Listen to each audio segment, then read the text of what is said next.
تكلم جذع في الحشا طربا،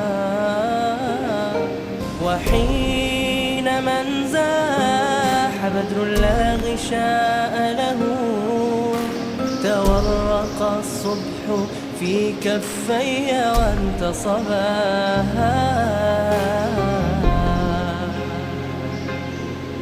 يا رب العالمين يا رحمن يا رحيم، صلي ربي وسلم على خير المرسلين. يا رب العالمين يا رحمن يا رحيم، صلي ربي وسلم على خير المرسلين.